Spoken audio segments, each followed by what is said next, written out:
Hi guys, I'm going to show you how to set your defaults in AggieBuy, which will make shopping a whole lot easier.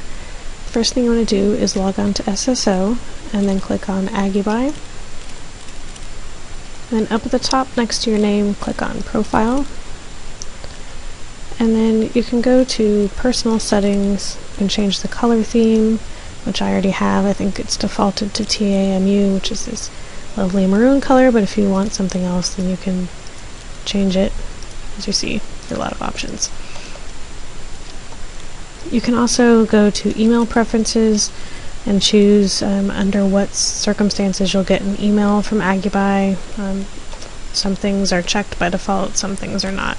So it's up to you. If you want to get more or fewer emails, you can change that there.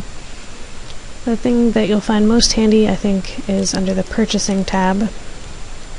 You want to click on Codes. And your member ID should already be defaulted to 02.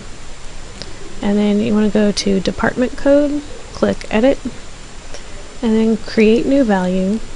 And then you can search for any department codes that you think you might be using. It's easier to search for them by value rather than description, so I'll just go ahead and tell you the 5 codes for the College of Architecture are 02-CLAR, which is the college.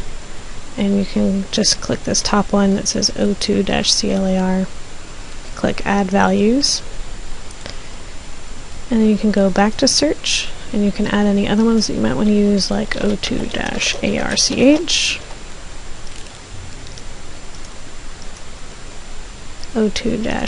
02-COSC for Construction Science,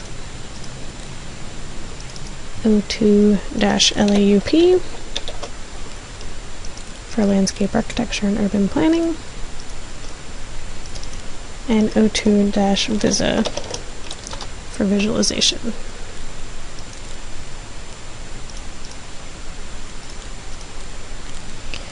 Then you can choose your default department by clicking on the one that you want to be your default.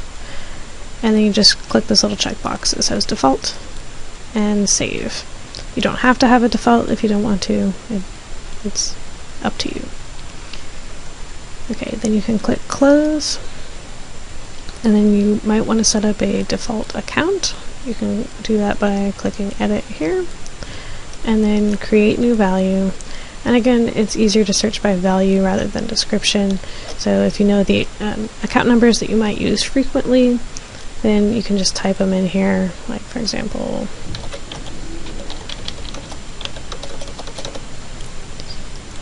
you want to make sure that you add that 02 dash and then the account number, another dash, and then the numerical support account number if there is one, or if not, just put 5 zeros.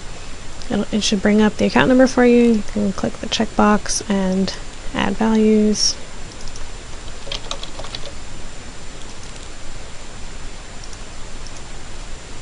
And you can do this with as many accounts as you want. Whichever accounts you find you use the most often, you can add them all here. And then again, if you want to make one of these your default account, then you just click on it, click the default checkbox, and click Save.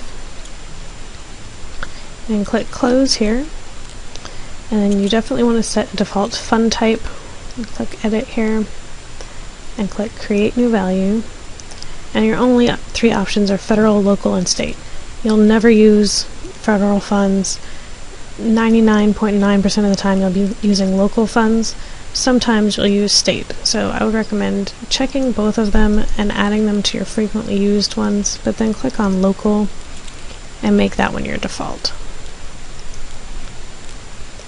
Again, save and close. And the next defaults that you want to set are your addresses. Come up here and click on that.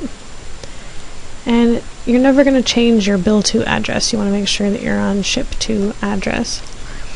And then click Select Addresses for Profile.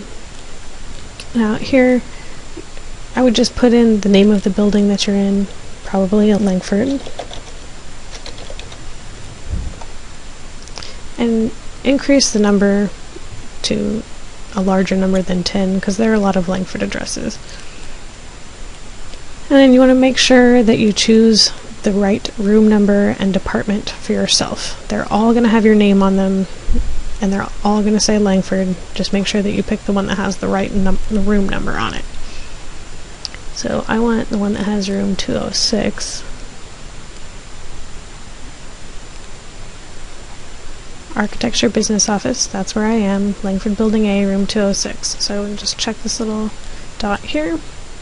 Oh, and you can even make it a default here without having to go back to it. So just click the little default checkbox and click Save.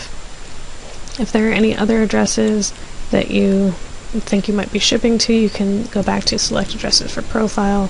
Say I wanted to be able to have something delivered to the pavilion. You can search there. And if I wanted to set up the CHC as one of my frequently used addresses, I could check it again and save it without making it my default. So then it'll show up in my list of frequently used addresses. But this one is still marked as my default. This one I'm not actually going to use, so I'm just going to go back to it and click Delete Address, which you can do at any time to delete an address that you don't use. That's it. Those are your most commonly used default settings. Hopefully that'll make your AggieBuy shopping experience a lot easier. If you have any questions, just contact the business office and we're happy to help.